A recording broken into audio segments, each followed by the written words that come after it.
우리가 살다 보면은 주변에서 이제 나를 평하는 여러 이야기를 듣게 되잖아요. 뭐 그 중에서 혹시 뭐 저 사람 지성인이다, 뭐 지적인 사람이다 이런 평 들어보신 적 있으신가요?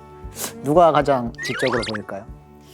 그러니까 제가 봤을 때는 우리 준영 씨가 좀 훨씬 더 지적으로 보이는 것 같아요. 저 우리 반장님. 반장님. 아 그렇죠. 감사합니다. 미래학교 반장님. 아, 뭐 비행기 뭐 태우신다 뭐 없는데. 요즘에 비행기 잘 안 아, 떠요. 그런 아시죠? 거야? 요즘에. 제가 이런 질문을 드려본 거는 그동안 우리가 살아온 세상은 뭐 이렇게 이성적이거나 지적인 사람을 좀 높이 평해줬잖아요. 네. 근데 앞으로는 새로운 이제 기준이 생긴다는 건데요. 혹시 이런 말 들어보셨어요? 뭐 인류의 미래 산업은 영성 산업이다. 뭐 영성 문화가 이제 발달한 사람이 지도자가 될 것이다. 이런 말씀이 있는데, 그러니까 미래에는 이런 지성인보다는 이런 영성이 밝은 사람이 좀 더 이렇게 존중받는 사회가 된다는 거죠. 그러니까 우리가 보통 이성 중심 그리고 이제 감성 중심이란 그런 표현을 많이 쓰잖아요. 근데 이성과 감성을 넘어선 영성이라고 하는 게 더 있다고 하니까 굉장히 참 이게 새로운 영역이고 우리들이 오늘 또 그걸 주제로 또 공부하는가 보네요. 네, 그래서 뭐 빌 게이츠처럼 뭐 부와 지성 이런 거를 모두 갖춘 사람들이 명상 같은 거를 굉장히 많이 하잖아요. 그래서 뭐 예전과 달리 뭐 영성을 추구하는 그런 명상도 트렌드가 되고 네, 괜찮은 것 같아요. 또 사회 현상으로 막 청년 우울증, 직장인 우울증, 노년 우울증, 그리고 우울증 문제가 되게 심각하잖아요. 참 지금 이런 우리나라 상황에서 영성 문화를 한번 되짚어보는 시간이 정말 소중한 것 같습니다. 맞아요. 그러니까 우리가 현대 문명을 이제 현대 문명의 부작용들을 보면은 이런 영성 문화의 이런 필요성을 점점 크게 느끼게 되는데요. 그래서 오늘은 이 영성 문화의 주제로 우리가 공부해보는 시간이 준비됐다고 합니다. 너무 기대됩니다.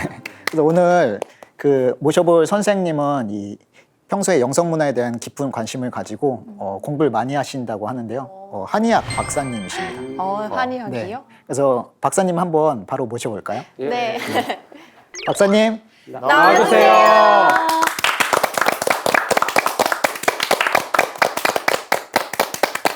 반갑습니다. 우리 미래학교 학생분들 반갑습니다. 반갑습니다. 오늘 그 영성에 대해서 그 말씀을 드리고자 해요. 우리가 아까 얘기했듯이 좀 아까 이렇게 보니까 뭐 이성, 감성은 많이 들었어도 영성에 대해서는 잘 이렇게 못 들었다 얘기 들었잖아요. 네. 근데 우리 영성은 굉장히 중요합니다. 왜냐하면 이제 보통 이성과 감성에 보다 더 우리 인체의 스피릿, 영혼이라는 부분이 있는데요. 그 영혼이 어떻게 개발되냐에 따라 이성과 감성을 더욱 진화시킬 수가 있습니다. 그래서 오늘 그런 어떤 주제로 한번 말씀드리고자 싶어요. 영성을 이렇게 파악하는 그런 지수가 있어요. 우리가 이제 지능 지수 가지고 IQ를 하잖아요. IQ 테스트 받아가지고 뭐 150 나왔다 그러면 굉장히 뿌듯하고 부모님들 좋아하잖아요. 이 IQ는 인텔리전스 쿼션트 가지고 지능 지수라 그래요.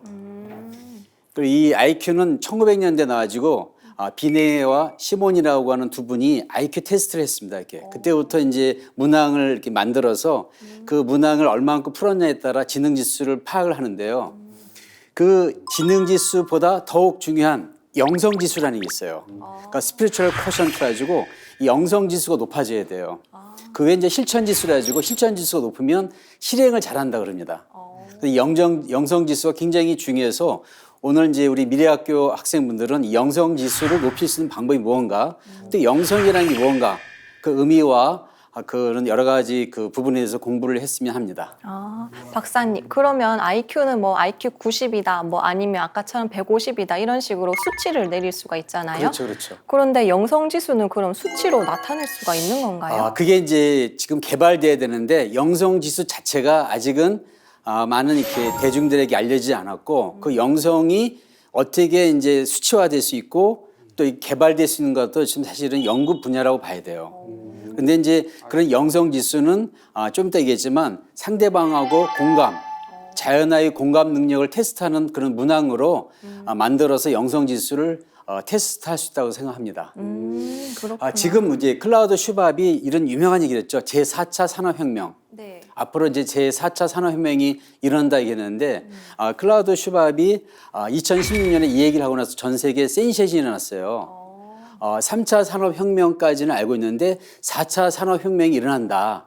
그런 얘기를 했는데요. 4차 산업혁명은 어떤 것이냐면 우리가 농경사회, 토지와 인구를 통해서 농경사회가 이렇게 개발되거든요. 많이 발전하다가 산업사회로 오면서 자본과 노동이라고 하는 그런 요소를 통해서 산업사회가 이렇게 발전해요. 그러다가 지금은 뭐냐면 지식, 정보라고 하는 지식과 정보라고 하는 걸 통해서 제3차 산업, 4차 산업이 이렇게 개발되는데 이 4차 산업을 다시 한번 제가 설명을 드리면 1차 산업혁명은 18세기 증기기관 기반의 기계화 혁명이에요. 증기기관차가 개발되면서 여러 가지 이게 산업의 어떤 생산 능력이 많이 일어났죠. 제2차 산업혁명은 19세기에서 20세기 초입니다. 이때는 전기 에너지를 통해서 대량 생산이 일어났어요. 그리고 제3차 산업혁명은 20세기 후반이고 지금도 제3차 산업혁명에 우리가 살고 있죠. 이때는 컴퓨터, 인터넷, 지식 통해서 정보화 시대, 지식 정보를 통해서 혁명이 일어나고 있습니다. 이렇게 생활혁명이라도 여러 가지 과학혁명이 일어나고 있죠. 그래서 지금 컴퓨터를 할 줄 모른다. 그러면 이렇게 어떻게 보면 문명이라고 이게 얘기를 못 하잖아요. 근데 앞으로 제4차 산업혁명은 이런 데이터, 이런 이게 지식과 정보가 빅데이터가 되면서 그걸 통해서 활용하는 제4차 산업혁명에는 AI라고 하는 인공지능을 통해서 그것을 더 데이터화하면서 생활 가운데 활용한다는 시대로 넘어간다는 거예요. 그걸 구체적으로 이렇게 우리가 한번 살펴보면요. 생활 상황에서 아주 유명한 입니다. 의족의 스노보드, 춤추는 댄서. 근데 이분이 이제 다리를 잃어버렸어요. 19세 때 뇌수막염이 걸려가지고요. 청력과 다리를 잃어버렸어요. 근데 이제 불굴의 의지로 자기가 뭘 할 수 있을까 고민하다가 이렇게 스노우보드, 원래 그런 게 이 체육 하기 때문에 스노우보드로서 자기가 두 다리 잃은 상태를 의족을 끼고 활동을 해가지고 많은 사람들에게 감동을 주고 있습니다. 근데 이분이 에이미 퍼디라는 이분이 2016년 리우 패럴림픽 개막식이라고 의족을 달고 로프 타고 춤을 췄어요. 그래서 이 세상에 가장 아름다운 춤을 춘 사람이라고 이렇게 신문에 방송이 많이 나왔죠. 그런데 이와 아까 같이 청각을 잃었다고 하셨는데 어떻게 춤을 추시나요? 그러면? 어느 정도는 잃은 상태인데 완전 잃지는 않았고, 근데 그 청력과 두 다리 중에서 이게 가장 이제 문제되는 게 다리, 무릎 아래가 이제 짤 수밖에 없었어요. 그래서 그 다리에 의족을 여러 가지 의족을 이렇게 달다가 자기가 개발했어요. 자기가 이런 식으로 의족을 달면 되겠다 싶어지고 개발한 그런 의족을 자기가 달고 직접 스노우보드를 타죠. 그때 지금 이제 이렇게 이런 모습인데 스노우보드 탈 때는 다리, 발가락이 있는 다리 모습으로 의족을 탑니다. 이렇게. 이와 같이 생활 가운데 우리 이 삶에 이런 인공지능과 이 로봇이라는 게 우리 삶으로 들어오고 있어요. 이 제4차 산업혁명으로 우리가 들어가고 있거든요. 그러니까 오히려 저는 4차 산업혁명일 때 오히려 인간은 영적으로 진화를 해야 된다. 그러지 않으면 인류는 오히려 더 문제가 심각한 그런 폐단을 안을 수 있다. 지금 핵무기나 이런 무기가 많이 발달하는 게 뭡니까? 기술, 과학, 문명이 발달했지만 인간끼리 싸우고 그런 결과가 나온 거 아니에요? 4차 산업혁명이 일어나면 더 무기가 더 개발되는 거예요. 단추 하나로 진짜 몇만 명이 죽을 수도 있는 그런 시대로 들어가기 때문에 오히려 우리는 이때는 더 영적인 것을 우리가 찾고 그런 문화로 대전환을 해야 된다. 그런 시기라고 저는 생각합니다. 그래서 4차 혁명 시대의 성공 지수를 우리가 이제 지능 지수, 실천 지수, 영적 지수다라고 할 때 저는 영적 지수가 지능 지수만큼 오히려 그 이상으로 높아져야 된다 저는 생각합니다. 그래서 Success Quotient, 성공 지수라고 그래요. SQ. SQ는 Spiritual Quotient, SQ다. SQ는 SQ다. 성공 지수는 영적 지수다. 그런 얘기를 하고 싶습니다. 자, 여기 이제 제가 소개시켜드릴 그 책이 또 두 번째 책이 하나 있는데요. 자아 폭발이라는 그런 책입니다. 스티븐 테일러가 쓴 책인데요. 저는 이 책을 읽고 굉장히 감동을 받았어요. 이 책은 6,000년 전서부터 인간의 영성이 굉장히 떨어지게 됐다. 그걸 이제 이 책에서는 무슨 얘기냐면 이렇게 자아 분리 의식이라고 그래요. 자아 분리 의식이라는 것은 나라고 하는 인식이 하늘과 땅, 자연하고 분리된다는 의미예요. 분리돼서 공동체적인 자연하고 공동체적인 일체감에서 벗어나는 그런 의식의 개발이 일어났다라고 하는 얘기를 합니다. 그때부터 이제 인간은 이제 소위 말하는 정신적인 타락을 하기 시작했다라고 하는데 그 내용을 이렇게 살펴보면 고대 인류의 영성 지수가 있습니다. 고대 인류는 나무나 바위, 강 이런 자연하고 이렇게 그 일체감을 느꼈기 때문에 그런 자연을 느끼고 호흡하고 그리고 이 동물들하고도 그런 그 교감하는 그런 시기였습니다. 그래서 이제 동물을 이렇게 죽일 때도 사냥할 때도 동물에게 대화하고 그리고 나서는 죽였다고 그래요. 맞아요. 본 것 같아요. 예, 영화에서. 예, 그렇죠. 네. 그래서 보통 이제 우리가 흔히 뭐 애니미즘, 정령이라고 하는데 그건 약간 이렇게 좀 우리가 이렇게 좀 낮게 이렇게 말하는 어떤 그런 용어고 사실은 그때는 그 고대인들이에요. 고대인들은 영성이 굉장히 풍부했습니다. 저는 원신이란 말을 쓰는 거에 약간 좀 부정적입니다. 그 원신하면 마치 이렇게 우리 보면 이렇게 우리가 배운 신석기, 구석기 하면 옷 이렇게 가리고 토굴 속에서 만날 이렇게 좀 돌로 이렇게 맞아서 이렇게 뭐 그러잖아요. 갈아서. 그게 보통 우리 사람들이 생각하고 있는 옛날 사람의 이미지인 거죠. 이죠, 그렇죠. 네. 근데 그거는 이제 아니고요. 그런 부분, 생활에 그런 부분도 있지만 오히려 정신 세계에는 영적으로 굉장히 높았습니다. 그래서 원신이라는 단어보다는 저는 고대인, 지금 현대인이듯이 고대 살았기 때문에 고대 인류예요. 고대인의 어떤 인류의 영적인 그런 지수는 굉장히 높았습니다. 그래서 그분들이 쓴 어떤 여러 가지 문화적인 어떤 용어들, 그러니까 연표문이라든가 삼일신과 우리나라의 경전들은 굉장히 지금도 그런 인문학적으로 굉장히 높죠, 수준이. 그러한 게 영성 지수가 옛날에 높았는데 그건 가능한 것이 자연과 일체간, 천인 합일이라고 그래요. 하늘과 인간이 하나가 됐다. 그러니까 천인, 하늘과 인간이 하나가 돼서 합해졌다. 합일이라는 것은 합은 동사입니다. 하나로 합쳐졌다라고 하는 그런 뜻인데요. 이런 자연과 일체감을 많이 느꼈어요. 이런 자연과 일체감을 느낀 인도의 철학자도 있습니다. 여러분이 들어본지 모르시겠지만 마하리시라고 있습니다. 네, 들어봤어요. 예, 1850년대 이렇게 그 사셨던 분인데요. 그분 이 마하리시는 굉장히 영성이 풍부해가지고요. 그런 이렇게 사모를 느끼는 그 굉장히 강하다 보니까 평소에 얘기를 하다가 갑자기 어떤 일이 벌어지냐면 막 등이 아프다고 등을 누가 칼로 찌르는 것 같다. 너무너무 아프다. 이 근처에서 어떤 일이 벌어지고 있다.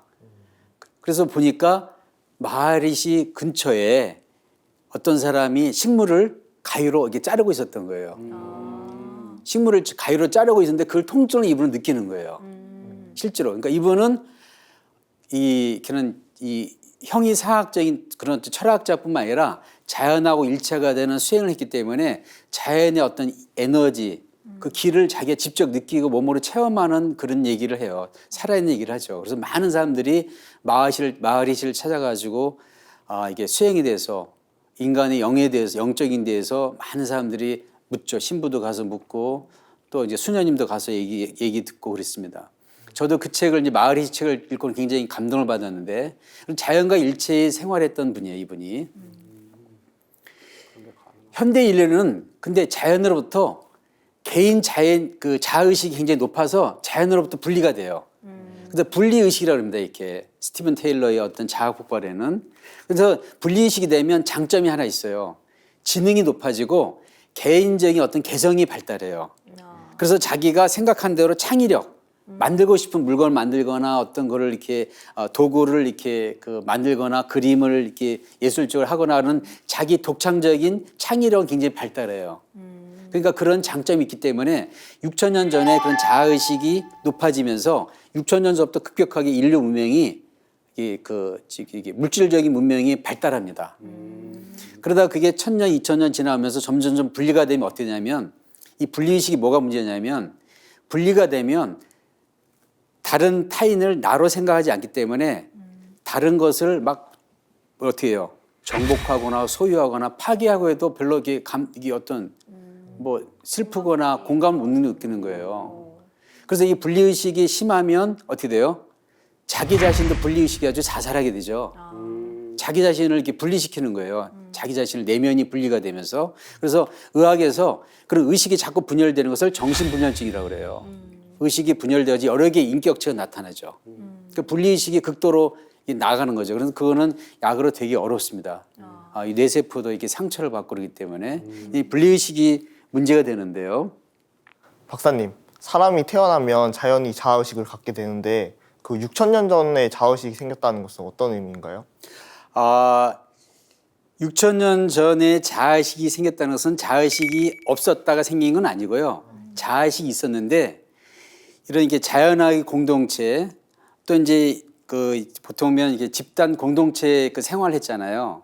옛날에 그런 집단 공동체의 생활에서 자기만의 어떤 생활로 더 전향하려고 하는 그런 의식이 더 태동됐다는 거예요. 그걸 분리의식이라고 그래요.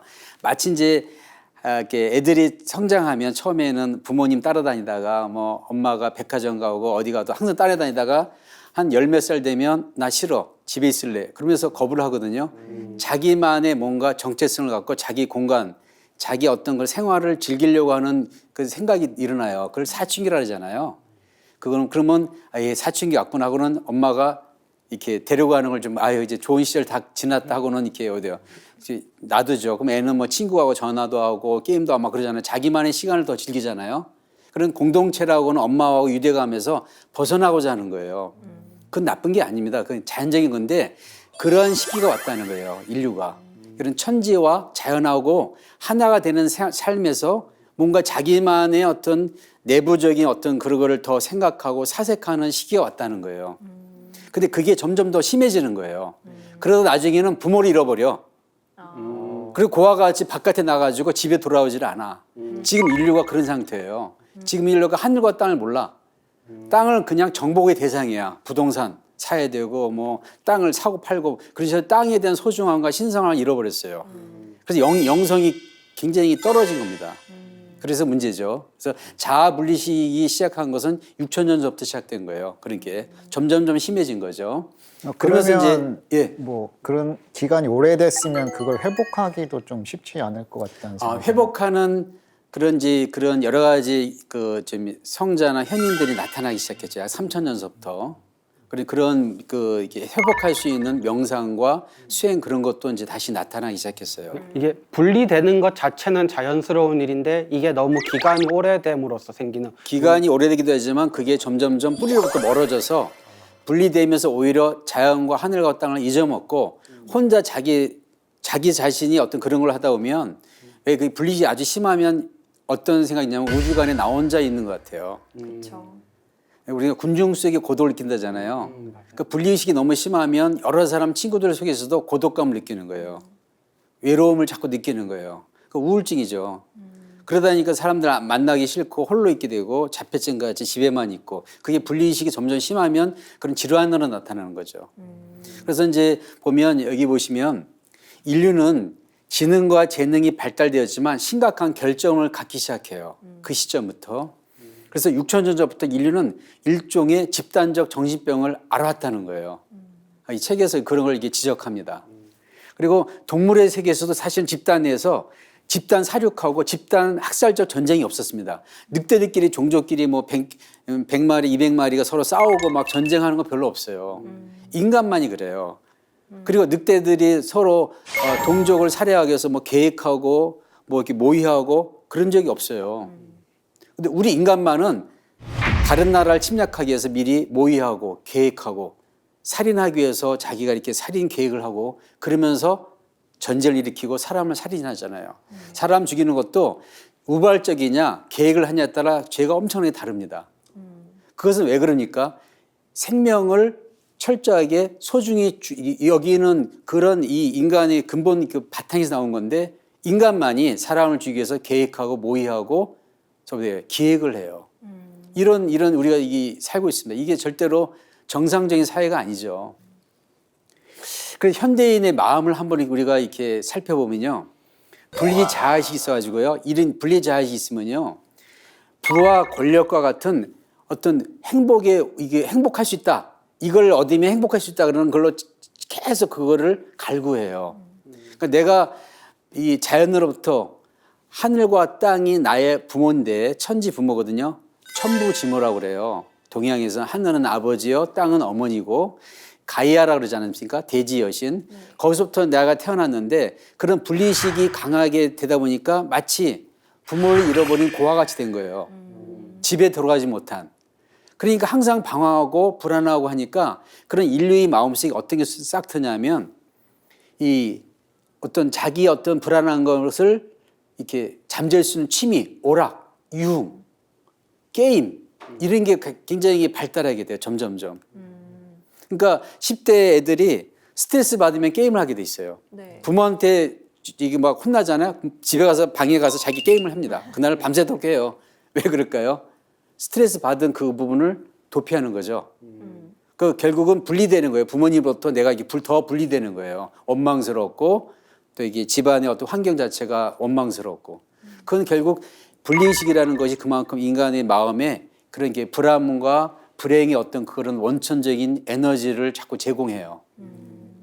그리고 어떻게 하냐면 또 종교를 믿어도 이상적인 내세가 있다. 그래 믿음으로써 자꾸 어때요? 위안을 받고자 해.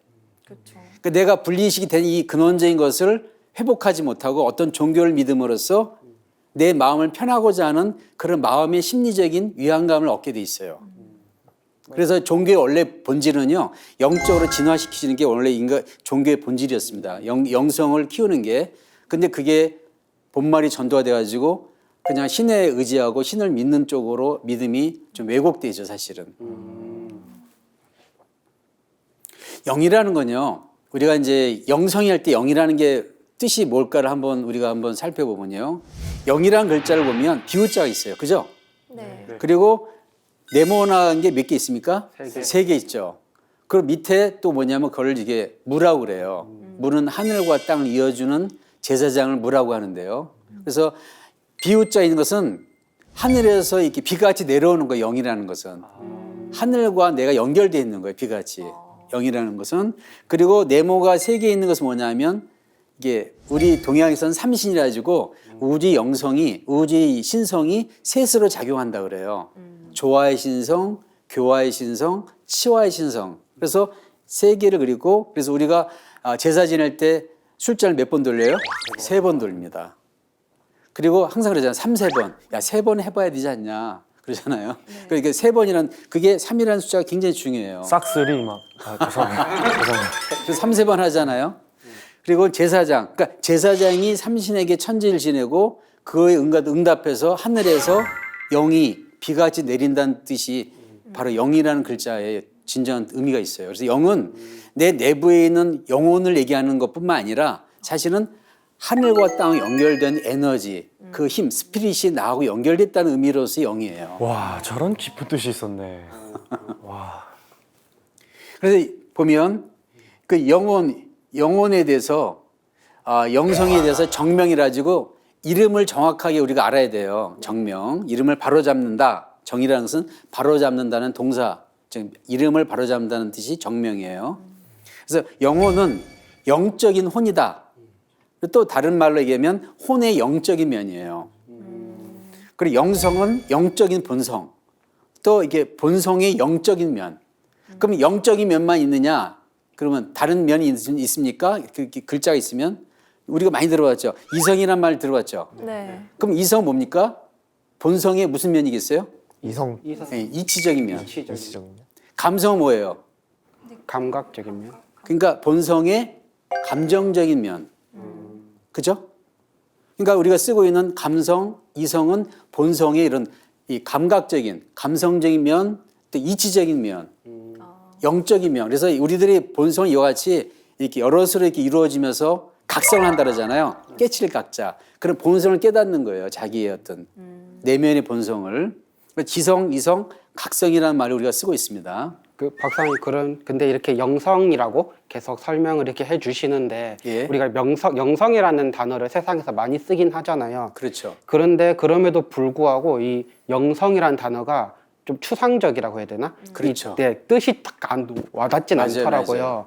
그리고 사람들마다 약간 설명하는 접근 방법도 약간 너무 다르고 그래서 조금 더 이제 영성이란 단어를 좀 우리들이 이해하기 쉽도록 이렇게 좀 설명을 좀 풀어서 해주실 수 있으실까요? 아, 그렇다면 영성을 네. 이게 좀 하는데 영성의 어떤 면 가운데 아까 천인합일이라고 했잖아요. 하늘과 땅이 하나로 합쳐진다. 그게 영성의 궁극의 경계인데 저는 이제 그거를 이제 좀 더 풀어서면 공감 능력이 아닌가. 그러니까 상대방하고 공감할 수 있는 능력이 영성의 한 부분이라고 봐요.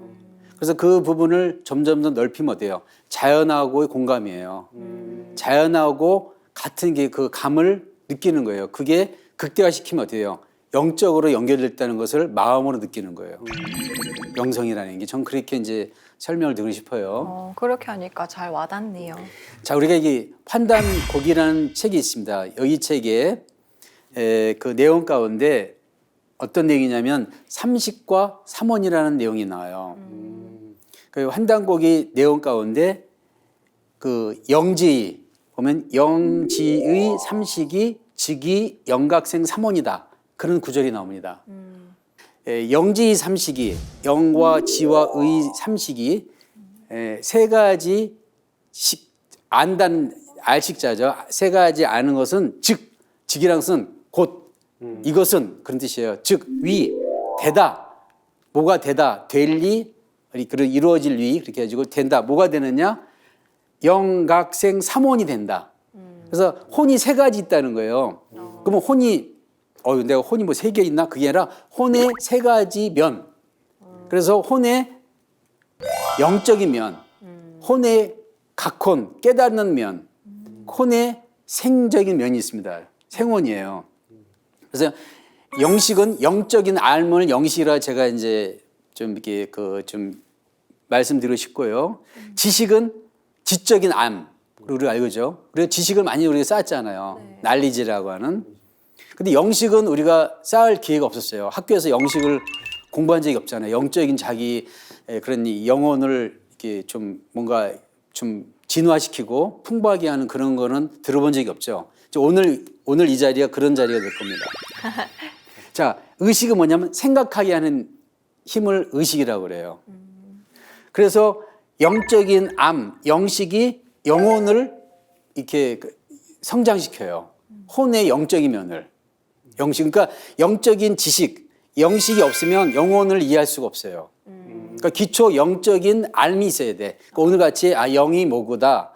영성을 개발한다는 게 뭔 걸 알면 나의 영혼을 깨울 수가 있어요. 영적인 면을. 그리고 혼의 지적인 면을 각혼이라 그래요. 그래서 공부하다가 수학 문제 깨달잖아요. 미적분 이렇게 푸는구나. 그것 때 이제 깨달을 때 굉장히 기뻐요. 맞아요. 네, 그렇죠. 그걸 각혼이라고 그래요. 혼의 깨닫는 부분. 그리고 이제 생혼 뭐냐? 혼 자체가 생각하고 의지하고 그러게 탄생시키는 힘이 있어요. 이렇게 혼 자체가 살아야지. 의지. 나는 할 수 있어. 그 힘은 어디서 나오냐? 의식에서 나와요. 그러니까 의지가 강하면 암도 이길 수가 있어요. 네, 의지. 그리고 뭐냐면 바로 생혼이 생기는 거예요. 혼이 다시 생하는 거예요. 이렇게 혼을 생하게 하는 그런 에너지를 작동하게 돼요. 의식이 굉장히 중요해요. 의지가. 그래서 이런 아는 게 바로 영식과 지식과 의식이 있다. 그것은 바로 영혼과 각혼과 생혼을 만드는 거다. 얼마나 명문장입니까? 야. 우리 어떤 삶의 혼과 아는 거와 이런 걸 아주 명확하게 그분들의 체험을 의해서 이렇게 얘기를 했어요. 문장으로 풀었어요. 이게 환단곡에 나온 내용입니다. 진짜 저러면은 우리 세상에서 안다고 하는 거는 진짜 이 세상 지식을 다 알아도 3분의 1밖에 모르는 거예요. 그렇죠. 슬픈 거는 우리가 돌아가실 때 많은 분들이 돌아가실 때 자기 영혼이 존재하는지 자기 삶이 어떤지 그리고 진정한 영혼의 빛을 성광이라고 그래요. 본성의 빛이라고 그래요. 성광. 그래서 신화라고 그래요. 신이라는 것은 정신의 신자에다가 화는 불빛. 정신의 불빛, 영혼의 불빛을 보지 못하고 돌아가는 것이 굉장히 많아요. 그래서 이 영식을 가르쳐주는 책자가 굉장히 좋은 책자로 태울금화종지하고 해명경이라는 책이 있습니다. 제가 이제 많이 보는 책인데 거기에 우리들의 영혼, 그다음에 본성을 보는 방법이 나와 있어요. 그거는 나중에 만약 그런 기회가 있다면 우리 미래학기 학생들한테 한번 같이 공부할 수 있는 그런 기회를 가졌으면 하고요. 자, 우리가 한 세 가지를 한번 생각해 보자라고 한번 제가 정리를 해봤어요. 우리들의 영성은 영식이라는 영적인 암, 배움을 통해서 영적 성장한다는 거예요. 그러니까 이런 이 영혼이 어떤 존재인가, 영성이 어떤 건가를 제대로 인식을 하지 않으면 우리들의 영혼이 성장하는데 장애가 일어나요. 왜? 잘못 알기 때문에. 마치 이 영성하면요, 대부분 종교를 믿으면 영성이 개발되는 줄 알고 있어요. 그렇죠. 보통 그렇지 그렇게 않습니다. 생각하는데. 한 가지 방편은 되지만 종교가 영성을 이끌 수 있는 하나의 가이드 역할을 하지만, 그러나 중요한 건 영성은 종교에서는 인간의 영혼을 진화시키는 가르침이 있어요. 그거를 이렇게 자기가 인식하고 그쪽으로 가야 되는데 신에 의지하고 너무 믿음에 의지하면 그게 길이 막혀요. 그러면 그게 좀 이렇게 안타까운 일이죠. 그리고 두 번째로는 삼식의 바탕은 본성이다. 참나. 참진자에다 나아자 참나이다. 그래서 영성, 이성, 지성의 각성을 통해서 본성을 깨닫는다고 보시면 됩니다. 그리고 세 번째, 현대 문명의 대전환은 지식에서 영식으로 또 지성에서 영성으로 전환되면서 이루어진다고 확신합니다. 이게. 박사님, 아까 이제 자아 폭발 그 책부터 해서 6,000년 전에는 정말 인류가 자연과 하나 되어 살았고 영성이 밝은 상태로 이렇게 살았는데 지금은 이제 되게 물질이 발달하고 이렇게 많이 영성을 회복해야 되는 걸로 이렇게 보여지는데 혹시 어떤 과정이 필요하다고 보시는지 궁금합니다. 이제 그거는 이제 방법론에 있어서는 이제 다음 주에 제가 이렇게 말씀드리고 싶은데, 영성을 개발할 수 있는 방법, 실질적인 어떻게 하면 내 영성을 회복할 수 있는가, 그거는 feeling, 느끼는 거예요. 삼일신고에 이제 나와 있거든요. 감식촉이라고. 감은 느낄 감자, 느끼는 거고, 자연을 느끼는 거고, 식은 자연의 에너지를 브리딩, 호흡하는 거고, 촉은 신체로 느끼는 거예요. 마음으로 느끼는 걸 감이라고 하고, 신체로 느끼는 것을 촉이라고 그래요. 그래서 이제 오늘 이제 제가 결론을 말씀드리면, 저도 가끔가다 자주 합니다. 이게 한 몇 년 됐어요. 연습을 노력하거든요. 바깥에 나가면 햇살 있잖아요. 그냥 막 이상한 생각, 고민, 걱정 그런 걸로 걸어다니지 마시고 하늘 쳐다보고 호흡하고 햇살 보고 그 햇살의 따뜻한 거를 손바닥에 몸에 이렇게 느끼려고 노력하셔야 돼. 그걸 촉이에요. 신체에 닿는 걸 촉이라고 하고요. 마음으로 느끼는 것을 감이라고 그래요. 그래서 깊은 호흡을 하면서 10분만이라도 모든 근심 걱정을 내려놓고 이게 어떻게 하면 취직되지? 어떻게 하면 내가 좀 이렇게 잘 될 수 있을까? 잘 살 수 있을까? 그런 걱정을 잠시 내려놓고 자연을 느끼는 필링, 느끼는 연습을 하셔야 돼. 근데 그 느끼는 연습을 지금까지 안 했기 때문에 지금 그냥 햇빛이 쨍하면 오늘 날씨 좋다. 비가 오면 왜 오늘 좀 이렇게 축축하지? 그러고 그냥 지나가요. 그렇죠. 비 오는 날도 느낄 수 있고 햇빛 쨍하는 날도 느낄 수 있어요. 하늘과 땅을 느끼는 문화가 지금 많이 사라졌어요. 그리고 하늘이 사실은 감동을 주는 하늘이 아니죠. 요즘 공해가 많아가지고 대도시 오면 시커멓고 그러잖아요. 느낄 수가 없어요. 자연을 느끼려고 노력하는 그런 연습을 하면 영성이 높아져요. 그럼 영성이 그렇게 되잖아요. 그럼 어떤 일이 있냐면 인간관계가 좋아져요. 자기 친구들의 감정을 쉽게 내가 느낄 수가 있어요. 너가 지금 아프구나. 논리적으로는 너의 말을 이해할 수 없지만 네가 지금 현재 아프구나. 네 마음이 지금 아프고 있구나. 라고 하는 걸 느낄 수 있다니까요. 굉장히 중요한 거예요. 그러잖아요. 있잖아요. 많은 사람들이 상담하다 보면 다만 들어만 주세요. 그러잖아요. 들어만 주시면 저의 모든 문제는 해결됩니다. 들으려고 하지 않아요. 왜? 자기 마음이 힘드니까 타인의 어떤 감정을 자꾸 이게 받아들이거나 느끼려고 하는 거에 힘들어해요. 현대인들이. 아까 초반에 얘기했던 공감이랑도 약간 그렇죠. 연결이 공감대 되죠. 형성이네. 그 공감이 점점점 확대해가지고 자연을 공감하는 거. 그걸 천일합일이라고 그래요. 천일. 하늘과 땅을 내가 느끼는 그거를 이게 자연을부터 느끼기 시작하면 그다음부터 마음이 회복이 돼서 이런 주변 사람들의 감정을 이해할 수 있어요. 가족 관계가 좋아져요. 이 관계성이 좋아집니다. 실제로. 말씀을 듣고 보니까 오늘 가는 길에 다르게 느껴질 것 같아요. 한번 연습을. 네, 연습해 보겠습니다. 좀 많은 연습이 필요해요. 그러면 어느 순간 가면 갑자기 되게 하늘이 아름답고 노을이 굉장히 아름다워서 한 10분 정도 그 하늘을 멍하니 보다가 집에 돌아온 적이 있어요. 그렇게 노력을 하다 보면 그게 이제 영성을 이런 그 감정으로 옛날 고대인들이 살았구나라는 걸 제가 느껴봤습니다. 감식촉이라고 하는 삼일신고의 수행법을 제가 이게 공부하면서 연습을 하다가 이제 그런 감정을 이제 자주 느꼈죠. 영성의 감퇴와 영향이 오늘 지금 말씀드리고 싶은데 영성이 감퇴가 되니까 그 영향이 어떻게 미치냐. 굉장히 치명적인 영향이 일어나고 있습니다.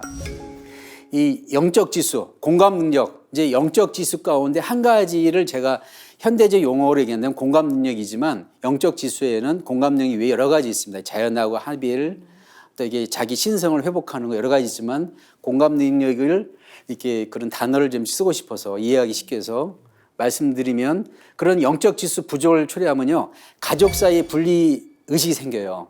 그럼 어떤 일이 벌어지냐? 부모님이 남같이 느껴지는 거예요. 그리고 어떤 때는 남보다 못한 것 같아. 그래서 밥 먹다 그러죠. 엄마는 오히려 이렇게 남보다 못해. 이럴 수 있어 나한테? 아빠는 나한테 이럴 수 있어? 그러면 막 밥 먹다가 이제 안 먹고 막 들어가서 집에 방에 들어가서 울고 그러죠. 그러면 이제 남아있는 부모님은 가슴에 이제 못이 박혀가지고 저놈은 엄마 아빠의 심정도 모른다고 서로 분리가 되는 거예요. 그러니까 그 분리 심정이 더 심하면 어때요? 사이코패스라고 그래요. 사회적으로 타인의 감정과 그 교감이 안 돼. 그러니까 타인을 찌르거나 해하거나 그래도 아프질 않아. 그렇죠? 그래서 사이코패스 뭐 그런 그런 용어를 하는 게 다른 사람의 고통을 내가 못 느끼는 거예요. 그게 공감 능력이 인지 능력이 점점 분리가 되면 그런 현상이 생깁니다. 범죄가 거기서 시작하는 거예요. 범죄의 어떤 그것들이 민족끼리 분리의식이 생기면 이웃 민족이 사람 같지가 않은 거예요. 저 민족은 다 말살시켜야 된다. 그럼 과거에 그런 일이 있죠. 나치라든가 참 많은 보면 진짜 이루 헤아릴 수 없는 죄악을 많이 하지 않습니까? 네. 그게 뭐냐 분리의식이거든요. 이렇게 이 민족은 다 이렇게 멸종시켜야 돼, 다 없애야 돼라고 하는 그런 분리의식이 그런 전쟁과 더불어 집단 학살을 만든 겁니다. 그리고 이제 자연 환경의 분리의식이 생겨요. 그러니까 막 자연을 포크레인으로 파고 건설하고 이런 200년, 300년 된 나무도 막 베는데 죄의식이 없어요. 옛날에는 그런 길을 낼 때 나무 사이에 이렇게 마을 길을 꼭 내야 될 때는 그걸 베야 된다. 그러면 거기에 꼭 죄를 지내고 그 나무한테 말을 했어요. 너를 베야 되니까 이해해달라. 그리고는 뱄습니다. 그 살아있는 생명체로 대한 거예요. 모든 바위와 산과 나무를.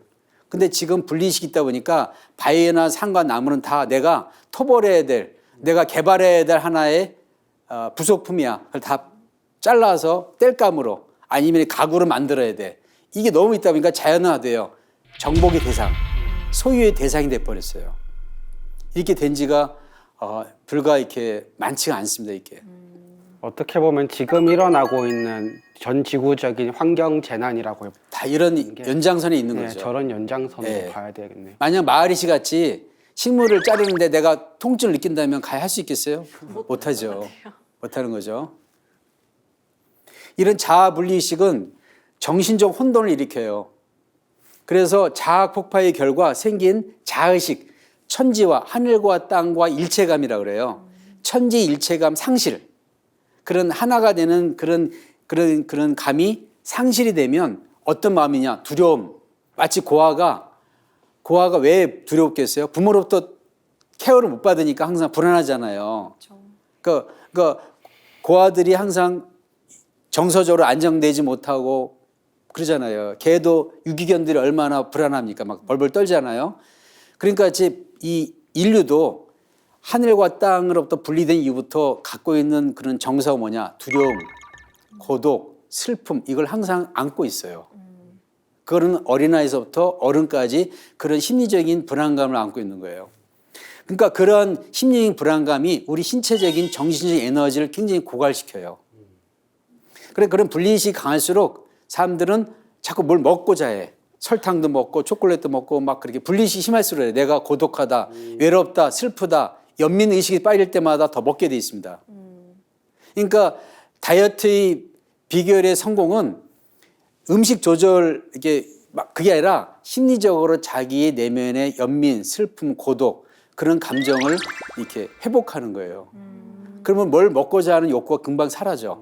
근데 그거를 약으로 보통 이제 이 약을 먹으면 우울증 그 치료제 약을 먹으면 식욕이 감퇴가 돼요. 한동안 그런 약을 많이 썼습니다. 그게 부작용이 나가지고 지금 안 쓰지만 식욕 감퇴시키는 그런 약 먹다가 진짜 이게 불상사 일으키는 그런 사례도 우리가 많이 보잖아요.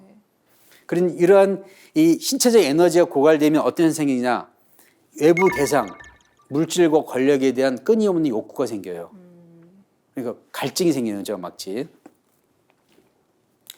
우리가 이제 이 책을 제가 이렇게 좀 읽고 나서 감동이 돼서 한번 여러분에게 소개해주고 싶은 건데요.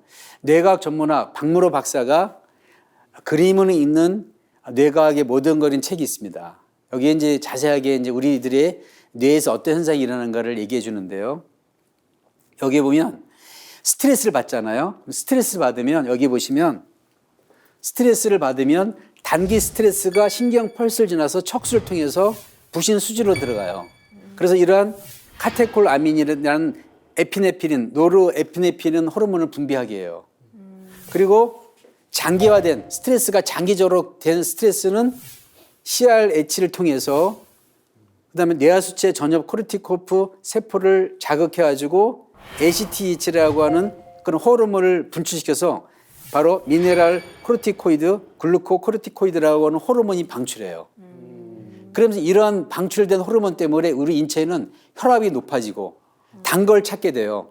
막 스트레스 받으면 막 같이 매운 거나 단 걸 땡기지 않아요? 맨날 단 거 먹어야 그렇죠, 돼요. 그렇죠. 성적이 막 떨어졌다. 그럼 갑자기 막 그날 막 시험 보고 나서 막 매운 거 먹고 싶고 막 단 거 먹고 싶고 막 그러죠. 뭐. 그런 이유를 찾게 돼요. 이렇게 우리 이유는 뭐냐? 뇌에서 그런 호르몬 작용이 생긴 것이다라고 얘기를 합니다. 근데 이러한 스트레스 중에서 가장 큰 스트레스는 바로 분리의식에서 오는 자기 고독, 자기 불안, 연민이에요. 그리고 불안감, 미래에 대한 불안감. 내가 과연 어떻게 될 건가. 그런 불안감이 우리 인체에 굉장한 스트레스 작용하기 때문에 이런 변화를 주죠. 그래서 요즘 병원이 많은데 병이 더 많아요. 병원이 많은 것만큼 이루 말해서 병이 더 많이 생기는 것은 진단이 개발돼가지고 병을 많이 밝히는 것도 있지만 이런 스트레스의 원인이 됩니다. 자연하고 분리가 있어요. 여러분들 사시는 동안 보면요. 흙을 밟을 일이 없어요. 그죠? 이런 대도시 살면서 흙을 밟으려면 산에 가야 돼요. 네, 맞아요. 다 시멘트나 살고 있어요, 이렇게. 시멘트 속에 살고 있고 아파트 다 좋다고 그러지만 그 속에 살고 있어요. 그러니까 자연을 느낄 수가 없어요. 굉장히 열악한 환경이에요. 그러니까 일부러라도 자연을 느끼려고 자꾸 바깥에 나가면 호흡하고 자연을 느끼고 명상하고 그런 연습을 해야 여러분들이 지성이 더, 감성이 더 올라갈 수 있어요. 그런 상태면 지능지수가 높아져요. 책을 봐도 암기력이 높아져. 실제로. 제가 이제 수행을 하거나 이렇게 하면 암기가 잘 되는 거를 이렇게 느껴요. 이렇게 사람 이름 하면 잘 외워져요. 이렇게 이름을 한번 들으면 다 외우려고 노력하면 금방 외워져요. 그게 가능한 게 이 마음의 평안과 영성 회복되면서 오는 그런 결과가 아닌가 싶어요. 그래서 자아 분리 스트레스로 설탕, 알코올을 막 찾고 감정 조절이 잘 안 되죠. 그게 이제 감정적 자극이 편도를 자극해서 시상하고 실방에 내려와서 뇌하수체, 부신피질로 내려가고 해마라웃은 기억을 저장하는 장소가 해마예요. 그래서 스트레스를 많이 받으면요 기억이 깜빡깜빡해져요. 잘 이렇게 기억력이 사라지기 때문에 뭘 암기가 안 돼요. 스트레스를 많이 받을수록 내가 머리가 나빠졌나? 젊었는데 그건 뭐예요? 내가 스트레스를 많이 받고 있다고 생각하시면 돼. 이제 해마에서 기억을 하거든요. 이제 그러한 이 통로를 뇌하수체 자극이 되면서 결국 부신피질 여기 내려가는 통로를 확인하면 이러한 통로가 이게 알 수가 있는데요. 우리 시상하부는 머리에 있어요. 그리고 각 기관에 저는 호르몬들이 방출이 돼요. 갑상선 호르몬, 그다음에 뇌하수체 호르몬도 있지만 부신피질 호르몬, 그런 호르몬들이 분비되는데 이런 스트레스, 그런 분리의식과 불안하고 초조한 스트레스로 인한 그런 자극이 각 호르몬이 분비하는데 저해를 해요. 그러니까 아침에 자고 나도 피곤한 것이 풀리지가 않아. 맞아요. 항상 뒷목이 뻣뻣하고 머리가 무겁고 항상 몸이 찌뿌다니 그렇다고 병원 가면 이렇게 이상 없다 그래요. 그죠? 그럼 뭐라 그래 한마디? 화병입니다. 그러면 다 그래 내가 화병입니다. 요즘 스트레스 그러면 다 인정을 해. 환자도 인정하고 그리고 그게 정답이라고 다 누구나 생각하죠. 그러면 그건 왜 그러냐? 그런 스트레스로 인해서 우리 인체의 호르몬이 바뀌는 거예요. 근데 그 스트레스는 난 스트레스 받을 일이 없는데 집안에 좋고 다 이게 좋아요. 우리 자식도 잘 되고 뭐 그런 얘기를 하잖아요. 그러면 이제 많은 사람들이 이상한데 왜 그런 스트레스도 없는데 그런 이렇게 병이 왜 자꾸 당뇨가 오고 그럴까? 그 이면에는 무의식 가운데 집단 무의식, 우리 인류가 앓고 있는 바로 뭐 정신병은 뭐냐? 일반 정신병이라 자연하고 분리가 됐다.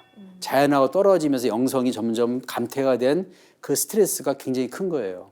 오늘 얘기하고 싶은 것은 그 얘기를 하고 싶습니다. 그래서 현대 인류가 내적인 욕구가 있어요. 바로 뭐냐? 충돌과 공격성이 있다는 거예요. 이런 영성이 떨어지면 그 감퇴된 그 영향으로 자연과 일체감 부족이기 때문에 인류 서로 일체감을 상실하게 돼요. 그리고 고대 인류는 집단 간에 공격이 없었어요. 개인 간의 공격이 또 없었습니다. 근데 전쟁은 서기 전 4,000년 전에 시작됐다 그래요. 전쟁 무기가 개발되고 이런 고고학 유물론적으로 이렇게 분석을 해보면요. 우리가 이제 역사적으로 1740년서부터 1897년 유럽 사이에 230차례의 전쟁이 일어났어요. 그러니까 1년에 진짜 얼마나 많이 일어났겠어요. 이렇게 혁명이 일어나는 거예요. 이런 전쟁이 일어나면서 엄청난 인류의 내적 욕구가 충돌과 그다음에 공격 일어나죠. 그래서 요즘 묻지마 살인도 많아요. 맞아요. 아무 이유도 없는데 괜히 그 충동적으로 일어나는 거죠. 그러면 그 이유는 뭐냐? 그거는 내재된 인간의 공격성은 뭐냐? 개인에게 그 사람에게 문제도 있지만 현재 인류가 앓고 있는 그런 병이다. 자아 분리된 상태에서 오는 병이다. 뇌의 3단 구조와 대뇌 피질과 대뇌 변형견 뇌가 있는데 이런 대뇌 피질이 스트레스를 많이 받으면 상처가 일어나요. 상처가 일어나가지고 그 다음에는 스트레스가 없어도 그런 이렇게 자기 그런 일반적인 그런 행동이 아닌 과한 행동을 하게 돼요. 막 술을 마시거나 폭력적이거나 막 그런 여러 가지 행동을 하게 되죠. 이런 생각하는 뇌, 인간 뇌라고 하는 이 대뇌 피질이 상처가 됩니다. 그래서 보면 천지 자연을 정복과 소유의 대상으로 인식을 해요. 그래서 금캐려다가 생태계가 파괴됐습니다. 그리고 나무를 다 뱄어요. 지금 홍수가 나오고 어디 한쪽에서는 가뭄이 생기고 그런 동시에 국지적으로 있을 수 없는 여름에도 이게 눈이 내리고 우박이 떨어지는 것이 지구 곳곳에서 벌어지고 있잖아요. 또 이렇게 저쪽 추운 시베리아에서는 갑자기 여름보다 더 더운 때가 이게 벌어지고 지금 현재 벌어지고 있습니다. 이게. 그건 왜 그럴까요? 이런 자연 생태계 파괴되는데 그런 자연 자체가 생명체로서 그 생명을 파괴하기 때문에 자연 자체가 사실은 이렇게 부모가 자식이 부모를 버리니까 부모가 자식 부리듯이 인류로부터 환경 자체가 이렇게 정상적인 환경이 되지는 않는 거죠. 지금 문명의 대전환이 일어난다는 거예요. 문명의 대전환이. 그래서 이런 게 문명의 대전환이 벌어지는 시기에 우리가 살고 있다는 것입니다. 오늘 주제의 결론인데요. 그래서 이 지구 자체가 사실은 인간이 원하든 원하지 않든 문명을 전환시키는 그러한 이 임팩트 존, 카운트다운의 어떤 시기로 들어갔다는 겁니다. 이렇게. 이런 문명의 전환은 일어나는 시기에 우리가 많이 봤죠. 이 사진은. 곰의 어떤 서식처가 파괴되고 있고 보면 사막화가 되고 있어요. 미국은 국토의 30%가 지금 사막화가 되고 있고요. 중국도 27% 사막화되어 있습니다. 알제리에서는 산림 면적이 국토의 1%밖에 안 돼요. 그리고 스페인에서는 국토의 20%가 사막화가 되고 있습니다. 그래서 이러한 전 세계가 더워지고 있어요. 네, 사막화되면서 더워지고 있는 그런 이게 시점이고 또 요즘 해일이 오면서 쓰나미가 지진 터지면서 물난리가 나고 있죠. 여기 보시면 이런 두 사진이 굉장히 대비되는데요. 이 사진 보고 또 이 사진을 보세요.